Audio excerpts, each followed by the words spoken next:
Hi, this is Lisa Milkovich with the Milkovich team, and I am here with Brett Wixom from West Coast Home Services, and he is our October Community Spotlight. Thank you so much for joining us, Brett. Well, thank you for having me. Yeah, we're excited to have you here.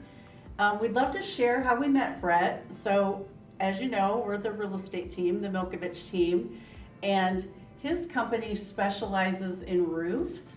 And so we had the good fortune of being referred to him by a fellow broker about 4 years ago now. We were helping a buyer get in a home, and the home needed a new roof.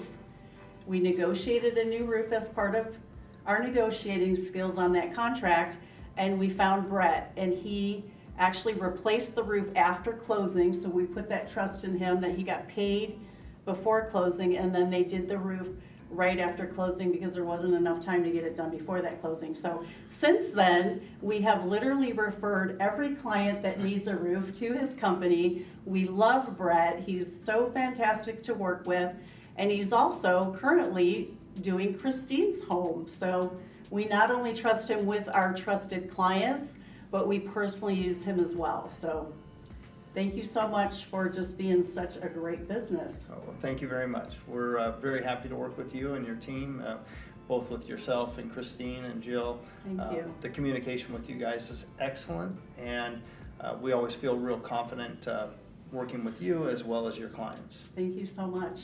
So why don't you tell us a little bit about yourself? Well, I've been in the construction industry as a licensed contractor since 1996.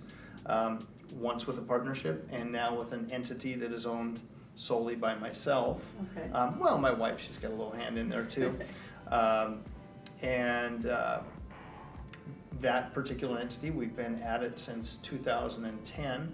So we're kind of getting ready. We're actually in our 11th year. Nice. And we kind of specialize in roofing. And that's not just roofing, but it's also roof maintenance and those sorts of things. Those are real important for people, is not just to think, oh my gosh, it's new roof time every 20 years or whatever, but also to make sure that they understand they need to be maintained. Okay. And we also do that sort of work as well. So like I said, my wife, I am married, I have 2 lovely kids to go with my lovely wife, and we now reside in Mill Creek after years of living in Renton. How old are your kids? My kids are 4, and my son is 4, and my daughter is just ready to turn 8. Wow, that's exciting. Do they have their Halloween costumes? They do. They have many costumes. We have boxes of costumes. I'm not sure my daughter is ready yet, but my son is the Mandalorian. Oh. And he does have Baby Yoda as well. Oh, nice. Love it. So, we know roofs are such an integral part of a house. I know when we are out showing houses, I like to call myself a roof snob. I know a lot about roofs, even though I'm not a roofer, but I can tell if it's a quality roof, a less quality roof. In this area, the presidential roof, it's a thicker, it can be up to 50-year roof, and it's pretty much the premium roof. And when we see that on a house we're selling, we're super excited for our buyers. But why don't you share with the people tuning in, like, what are the different levels of roofs and what should they really know about a roof? Well, I would say the first thing that I always let people know with roofs, whether it's especially if it's their own home, something they're buying, is try and find a little bit about the age of the roof. Okay. One thing about roofing is, especially here, and I'm going to refer mainly to composition roofs because that's mainly what's on most houses today. Probably, I would say 80 to 90% of the market is composition.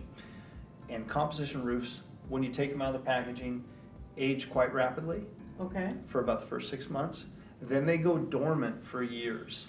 And then as they come to a point where they're going to fail, they will age very rapidly at the end. So knowing a little bit about the age of the roof is really important. And we usually kind of put roofing life cycles in 20-year cycles. Okay. So even if it's a 50-year roof? Even if it is a 50-year roof. Aww. They will definitely last a little bit longer than that. But what we have found, there's certain ways that the shingles are put together They are 50-year roofs. A lot of them call them limited lifetime roofs. Okay. But it's more about how that material is put together and how long it's going to last, as that will create how long it's going to last. Okay. As well as the maintenance by the people who live in the home. And as we see homes turn over and turn over and turn over, I think the average person lives in a home for about 7 years. Mm-hmm. Exactly. You may have that limited lifetime roof or 50-year roof, but you may not know how it's been maintained for the last 20 years or 15 years or 10 years. So on that note, what is the best way to maintain a roof so that you can maximize that lifespan of the roof? Okay, first and foremost, don't pressure wash the composition roof that you have. And explain why. I always counsel buyers with that as well. So I think it's important that they know why. Well, everybody loves the pressure washer, because it's great. You get this wand and high pressure. Feels good And too. yes, it does, and it cleans everything really nice, and it's fun. It is kind Yes. of fun, especially on a hot day. You can get there, you get your shorts on, get a little tan. But what it does is it actually fractures the shingles. The shingles Okay. have a fiberglass mat. It has asphalt that's meshed in with this mat. Once that asphalt gets fractured, now the shingle is porous. And so the problem is the high pressure will fracture the shingle.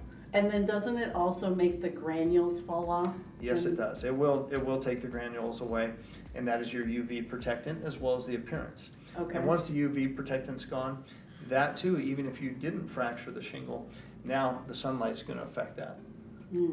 Great tip. So I see people, sometimes they put powder on the roof. What does that do, and what kind of powder is that? Yeah, usually what they're putting on there is zinc granules. Okay. And what we try to do, if we see a house that needs cleaning, we're going to go ahead. We like to use a little bit of air pressure. So we'll use our blowers that go to speeds of about 220, 250 miles an hour to Okay. get most of the debris off of the roof. Stubborn debris that's smaller, meaning lichens, moss. Big moss will flake away. Okay. The small stuff will stay there. And how we like to get rid of that is we use zinc granules. We usually adhere them to the roof. We just go ahead and sprinkle them on. And we Okay. usually sprinkle them on a day before it's going to rain.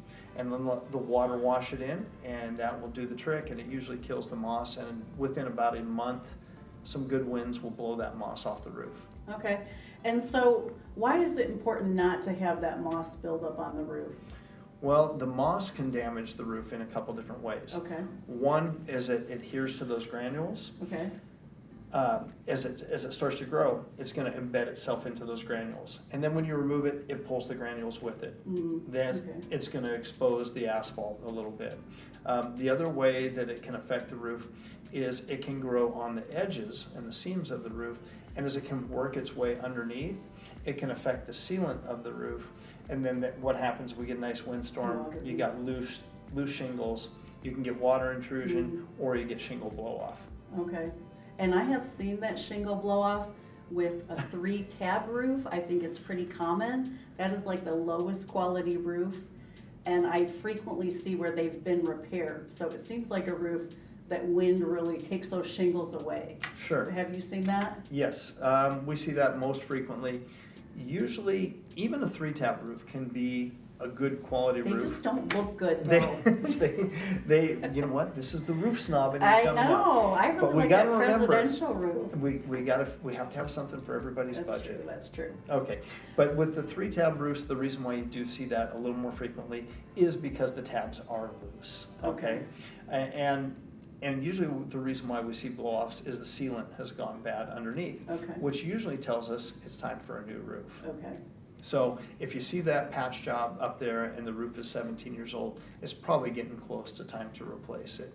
But you do see the repairs on the 3-tab roofs because they're easiest to repair also. Oh, okay, okay. So if I was in the market to get a new roof, how would you counsel me from that 3-tab roof that is on the lower end of the quality and the highest quality, which is that presidential roof? What is the difference in pricing, and how would you counsel me on which one would be the best? Sure. The first thing I would talk to you about is a little bit about how long, what's your length that you want to stay in the home? Are Okay. you planning to stay in the home? Are you planning to sell the home? Are you gonna keep this home as an investment property? These are all real important questions in determining what somebody should do with their roof. The other thing, as you know most of the time, you also have to check covenants of neighborhoods. Some neighborhoods That's require really certain important. types of materials, and so we have to work with those. But usually what I tell people first thing off the bat is, and if somebody's been out there, they've owned a couple homes, you know, a lot of times they'll come in and say, well, I just want some 3-tab. And the first thing I'll say to them is, we can install 3-tab, but it's actually gonna cost you more than some of our more nicer entry-level architectural shingles. Oh, And the reason for that is they manufacture a lot of architectural shingles, and 3-tab shingles are in less demand. Therefore, if they're not manufacturing as many, the price of those goes up. well, that makes sense. So we really don't even install 3-tab Okay. anymore. And then when I talk with architectural shingles, I let people know the more expensive the product usually coincides with a nicer look. Okay, And so somebody who has a lesser pitch, we may take them to a direction and say, you know what, depending upon your budget, you may want to look at something that's more entry level or more of Okay. a modestly priced stuff. And when we when you see. say lesser pitch, is that because you can't really see it that well? Correct. Okay. Correct. So a lot of the enhanced shingles, so like a presidential or a Mhm. presidential TL, they still look nice on a 512, a 612, even a 412. They're still gonna look nice. But where they really stand out is when you see them on a steeper pitched roof, they really, really look That sharp. you really can see the actual Right. roof, okay. And so those are factors that go into it. You know, one, how much of the roof is an architectural feature of the house? Okay, Whether somebody's gonna be in or out of the house quickly. You know, if somebody's selling a house, we most definitely talk to them and say, well, let's take a look. Do you want something that's gonna enhance the dollars you're gonna be able to get out of this home? Or do you want a roof that's just gonna be able to help you sell it? well, I really love that you actually counsel the homeowners to that degree, because I think all of that is really important. One of the things that we see in home inspections a lot is sometimes there's mold in the attic, and that is because there's not proper ventilation in the roofing. So do you ever address those kind of concerns? We address that at just about every job we do. Mold issues are very important here in Seattle, and it can usually be caused by a couple different issues. One is ventilation that's coming from inside the house, whether it's kitchens, baths, and if you do not have ductwork that's hooked up to exhaust vents, then that moisture gets in the attic and can cause problems. Okay, The other issue that we have is proper exit and entry ventilation. okay. So everybody sees those vents that are across the top of the roof or a ridge vent and how air is exiting the attic. But without good, what we call draw ventilation from down near the eaves, Okay. and those usually are done in bird block ventilation. And now we have some other stuff that we use on the roof called smart vent, which allows air to be drawn into the attic at a lower position. And that allows the air to come in, draw in, and push the hot air out. Is that a vent that's actually in the roof line? I Yes, think it I've is. seen those, Yes, yeah, Okay. you'll see a faint, like, dark line that's Okay. down around the eaves. And where we see those a lot, you see those homes built in 1940, 1950 that don't have overhangs. Mhm. And so we'll go ahead and install those there. That Okay. allows us to get a little dry air in. Okay, great. If somebody has mold in their attic, but they actually don't need a new roof, the roof is still in great condition, is that something that you could help them just fix the ventilation? Absolutely, we can help them fix the ventilation. One is, sometimes they actually do have ventilation already, but what's happened is, this isn't maybe for another segment. Okay. A lot of people get blown in insulation, and the blown in insulation can just get in there and clog up the low end ventilation. Oh, So a lot of okay. times it's just a matter of pulling that insulation out to allow the airflow in. Okay, But we can also definitely add some low end ventilation in situations like okay. that. So, what areas do you cover? We What is basically your cover the Puget geographic Sound. area? We have shrunk it down. We used to go quite a bit further, but we're an Olympia to kind of Mount Vernon company. Okay. You know, we are willing to go where the work is, and Okay. especially for people like you and your customers. Well, thank you. We really appreciate that. Is there anything that you want to share with our viewers about roofs that we haven't discussed? Oh my gosh. If you need a roof, you gotta give us a call. They actually, just to add one more point, Christine is actually getting a metal roof. So she's going with sort of that farmhouse look, the white and black. And so you do metal roofs as well? Yes, we do. We do all sorts of things. You know, roofing has become even we were saying, a lot of the market is composition, but roofing has become very diverse. As a lot of buildings in Seattle, we're seeing the rooftop decks, we're seeing, you know, a lot more metal roofs, we're seeing different types of flat roofing with what we call single ply products, thermoplastic, polyvinyl. The good thing is we're well schooled in all of these. Great. And that we're trained, factory trained with almost all of these products. Could you do decking services too, like if you wanted a waterproofing? Sure. deck? Yes, we do a vinyl deck. Okay. We also will do what we call like a TPO, a thermoplastic or a polyvinyl. And then sometimes we will float a cedar deck over the top of that. So that way you get okay. that look of a nice cedar deck, but you have a waterproof surface underneath. The other thing that we will do is we also do polyurethane coating decks, which are also used as walking decks, Great. walking deck roofs. Well, we at the Milkovich team, we love Brett and we love working with you, and we have the best experience. And I mean, another thing that I didn't touch on is they are priced so well. I mean, one house that we recently sold in Renton last year, we got a couple roof bids, and when you gave us the bid, I was like, does that include the labor? I mean, the price was so much better than the other companies that we looked at, and we know the quality is there. So really just everything about your company we really appreciate. Well, thank you. And I think when it comes to cost, I think we're appropriately priced for the marketplace. You know, there is just like anything that you purchase, you can really get a wide range of numbers.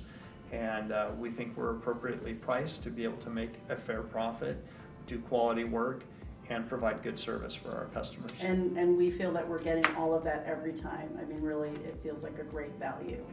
Thank you. So, thank you for coming in and spending this time with us.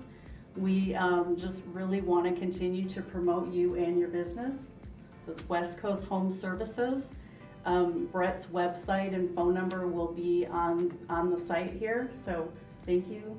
Well, thank you for having me today, and it's been very enjoyable, and we look forward to working with you more in the future. Thank you.